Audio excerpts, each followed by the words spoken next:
मुंबई कांग्रेस कार्यालय का नवीनीकरण किया गया, जिसके उद्घाटन महाराष्ट्र के पूर्व मुख्यमंत्री अशोक राव चौहान ने किया। इस अवसर पर अशोक राव चौहान ने कहा कि इस कार्यक्रम से मुंबई महानगर पालिका का जोरदार तैयारी शुरू की जाएगी और आने वाले चुनाव में कांग्रेस बेहतरीन प्रदर्शन करेगी। इस अवसर पर मुंबई कांग्रेस के अध्यक्ष भाई जगताप ने चुनाव में बड़ी संख्या में कांग्रेस के नगर सेवक जिताएंगे, ऐसा विश्वास जताया है। देखिए मुंबई से प्रेस एक्सप्रेस की ये रिपोर्ट। लोकप्रिय अध्यक्ष भाई जगताप जी, मुंबई के कार्याध्यक्ष भाई चरण सिंह सप्रा जी, हमारे लीडर ऑफ अपोजिशन रवि राजा जी, हमारे यहाँ पर वामशी रेड्डी जी AICC के सेक्रेटरी जो आज इस प्रोग्राम में ख़ास तौर पर यहाँ पर उपस्थित है, मधु चौहान जी फॉर्मर MLA, सभी MRCC MPCC के ऑफिस बेयर्स, अशोक जाधव जी और सभी मेरे साथी, आज इस इलेक्ट्रॉनिक मीडिया प्रिंट मीडिया के प्रतिनिधि और दोस्तों, उम्मीद थी HK पाटिल जी शायद आज कनेक्ट नहीं हो पाए, he must be somewhere on the way, पर मैं खुशी है मुझे कि आज इस रेनोवेटेड प्रेमाइसेस का नूतनीकरण जिसको मराठी में कहेंगे हम, इसका आज एक औपचारिक तौर पर यहाँ पर जैसे वास्तु शांति कहते हैं, शांति तो है ही, वैसे कोई प्रॉब्लम नहीं है पर यहाँ पर सभी आज इस खुशी के मौके पर एक अच्छा वेल कनेक्टेड टेक्नोलॉजिकली इम्प्रूव्ड इस प्रेमाइसेस में आज यहाँ पर सब आए हुए हैं और खास करके मुंबई के इस आने वाले चुनाव के सामने ही एक टेक्नोलॉजिकली सुपीरियर वीडियो कॉन्फ्रेंसिंग की यहाँ पर पूरी व्यवस्था, बाजू में कॉन्फ्रेंस हॉल, ऑफिसेस, ये सब रेनोवेशन का काम बीच में यहाँ पर हुआ और एक नई प्रीमाइसेस में अच्छा काम उम्मीद करते हैं कि मुंबई कांग्रेस की ओर से अच्छा होगा। पिछली बार जब रेनोवेशन हुआ था तो मुझे याद है 2009 या 10 में जब आदरणीय कांग्रेस अध्यक्षा श्रीमती सोनिया गांधी जी के हाथ से इसका उद्घाटन हुआ है। उसको आज 10-12 साल हो गए, तो 10-12 साल में काफ़ी परिवर्तन हुआ और आज आदरणीय खड़गे जी, आदरणीय आप HK पाटिल जी जो प्रभारी है, आप महाराष्ट्र देश के प्रभारी वेणुगोपाल जी के साथ में वामशी जी, उनको तो पूरा महाराष्ट्र जानता है क्योंकि महाराष्ट्र में आप you have been here early as the secretary in charge. तो एक अच्छे माहौल में आज इस नए प्रेमाइसेस का उद्घाटन हुआ है। मैं भाई जगताप को और उनकी पूरी टीम को बहुत बहुत बधाई देता हूँ। उम्मीद है इस नए प्रेमाइसेस से अच्छा काम होगा, अच्छे रिजल्ट्स मुंबई कांग्रेस की ओर से आने वाले समय में पॉलिटिकल लेवल पे एक अच्छा काम इस प्रेमाइसेस पे निश्चित होगा, ऐसे मैं उम्मीद करता हूँ।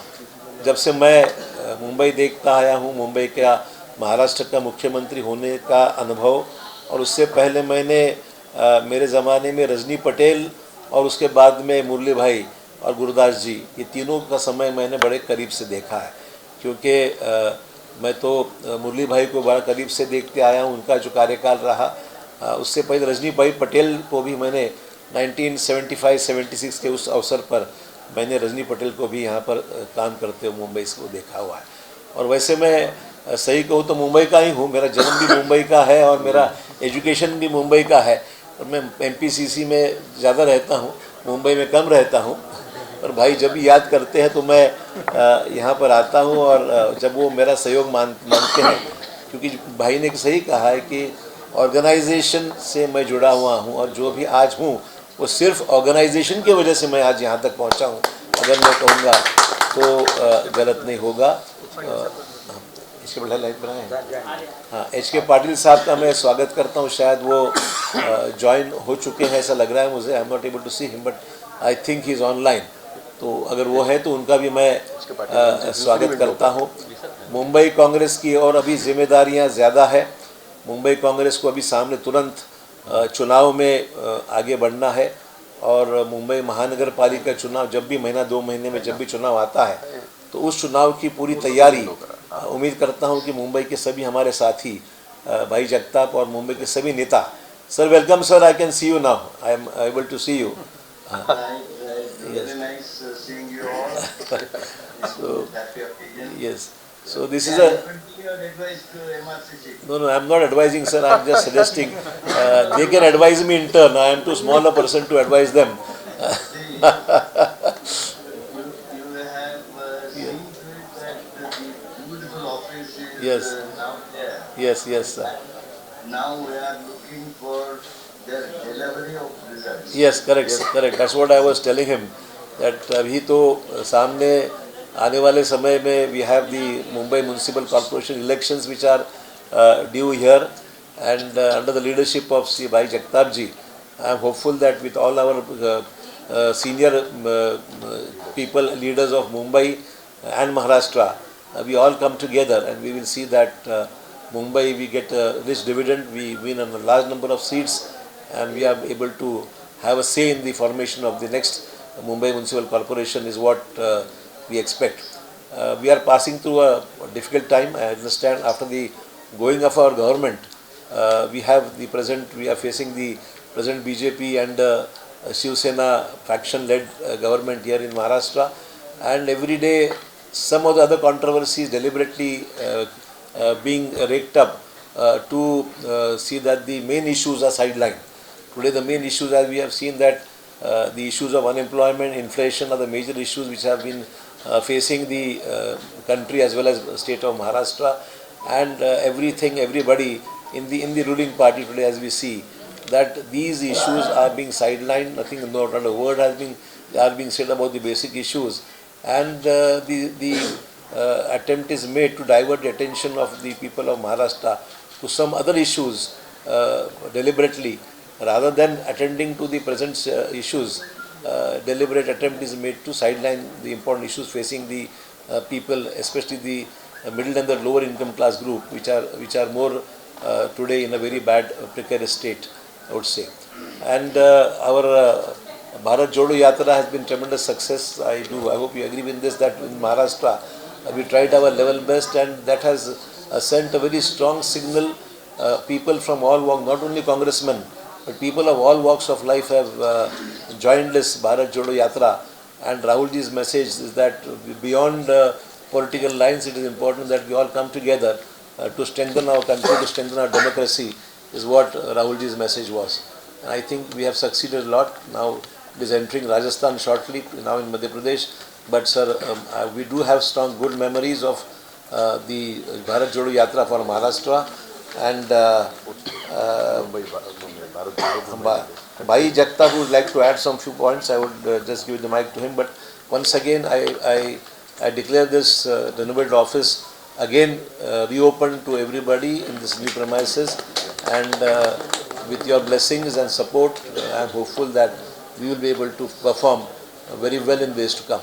Namaskar. Thank you. नाही, हे वास्तव नाही आहे. काँग्रेसने मोदींचं नाव घेऊन त्यांचा व्यक्तिगत विरोध करायचं काम कधी केलेलं नाही आहे. काँग्रेसची भूमिका भाजपच्या आयडिओलॉजिकल भूमिकेशी काँग्रेसची भूमिका विसंगत आहे, वेगळी आहे. आणि भाजपच्या एकंदरीत धोरणासंदर्भात काँग्रेसने टीका केलेली आहे. मोदींची व्यक्तिगत टीका करायचं काय कारण नाही, करायचं आमचा हेतूही नाही आहे. परंतु भाजपशी निश्चितच आमचं आयडिओलॉजिकल जो आमचा भूमिका आहे ती विसंगत राहणार, वेगळी राहणार आहे. आणि तो विरोध आमचा कायम राहील. व्यक्तिगत असं काहीच कारण नाही. देशाच्या महापुरुषांच्या बाबतीमध्ये अशा प्रकारची वक्तव्य करून मूळ जे विषय आहेत त्याला बाजूला सारण्याचा प्रयत्न हा केला जात आहे. आज सर्वच निवडणुकीमध्ये आपण पाहतो, मी गुजरातला जाऊन आलेलो आहे, आणि देशामधली महागाई, देशामधली बेरोजगारी, देशामध्ये अशांतता, या सगळ्या विषयावर खूप मोठ्या प्रमाणात लोकांमध्ये प्रक्षोभ आहे.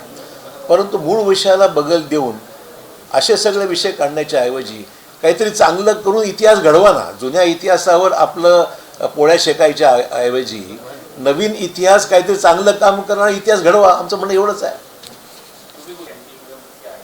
मी पाहिलं, मी सुरत आणि वाराणसीच्या दोन्ही मिळून 3 मतदारसंघामध्ये मी सभा घेतल्या, आणि मुंबईशी संबंधित बरेचसे लोक त्या ठिकाणी आहेत. महाराष्ट्राच्या, विशेषतः उत्तर महाराष्ट्रातले बरेचसे लोक हे गुजरातमध्ये वास्तव्याला आहेत. आणि मी पाहिलं की तिथला जो मराठी माणूस आहे आज भाजपच्या संदर्भामध्ये खूप त्याची निराशा आहे, मनामध्ये खूप प्रक्षोभ आहे. आणि हे जे विषय मी सांगितले, अनएम्प्लॉयमेंटच्या बाबतीमध्ये आहे, इन्फ्लेशनच्या बाबतीमध्ये आहे, त्यांनी केलेल्या गुजरात सरकारचं जे काही एकंदरीत परफॉर्मन्स गेल्या 27 वर्षामधला आहे, ही निराशजनक राहिलेला आहे. आणि म्हणून यावेळेस जो दिसतोय मला परिस्थिती, तो बदल करण्याच्या मनस्थितीमध्ये गुजरात की जनता है, ऐसा म्हणायला हरकत नहीं। राहुल जी देश के नेता है, गुजरात में भी वो चुनाव में जाकर आए हैं। खुद हमारे कांग्रेस अध्यक्ष श्री मल्लिकार्जुन खड़गे जी भी वहाँ पर जाकर आए हैं। महाराष्ट्र देश के फॉर्मर चीफ मिनिस्टर, हमारे विद्यमान चीफ मिनिस्टर वहाँ के अशोक गहलोत जी भी वहाँ पर जाकर आए हैं। मैं जाकर आया हूँ और कई हमारे जो स्टार कैंपेनर्स हैं वो जाकर आए। वस्तु स्थिति नहीं है और राहुल गांधी जी ने क्या पूरा टाइम गुजरात में देना आवश्यक नहीं है। वो the is the leader of the country. Naturally जो उन्होंने ये भारत जोड़ो यात्रा में उनका जो प्रोग्राम निश्चित है उसके अनुसार चल रहे हैं, उसमें से भी वक्त निकाल के वो जा रहे हैं वहाँ पर। अभी सेकंड फेज़ अभी बाकी है, देश में अन्य चुनाव भी होंगे, तो हिज प्रेजेंस इज़ एवरीवेयर। पर वो पूरा वक्त गुजरात में जाके दे, ऐसी ज़रूरत नहीं है और आवश्यकता नहीं है। भाजपा के लोग उतने वहाँ पर जाकर बैठे हुए हैं। इसका मतलब ये है कि भाजपा कॉन्फिडेंट नहीं, उससे जाकर वहाँ पर जाकर उनके सब सीनियर लीडर्स वहीं जाकर बैठे हुए हैं। देखिए, चाहे वो बीजेपी हो या ओवैसी हो, MIM हो, ये दोनों की भूमिका बिल्कुल देश में पोलराइजेशन को बढ़ावा देने की उनकी जो आदत है वही रही है और उसका ये प्रयास ये हर इलेक्शन में होते हैं। महाराष्ट्र में वही करेंगे, मुझे मालूम है। और जब डेवलपमेंट के एजेंडा की बात 27 साल से डेवलपमेंट की बातें करते हैं, तो फिर ओवैसी को वहाँ लेकर जाकर बीजेपी और ओवैसी दोनों मिलकर पोलराइजेशन की पॉलिटिक्स जो करते हैं, उसकी आवश्यकता क्या है? जब विकास 27 साल में किया होगा तो ये करने की आवश्यकता क्या है?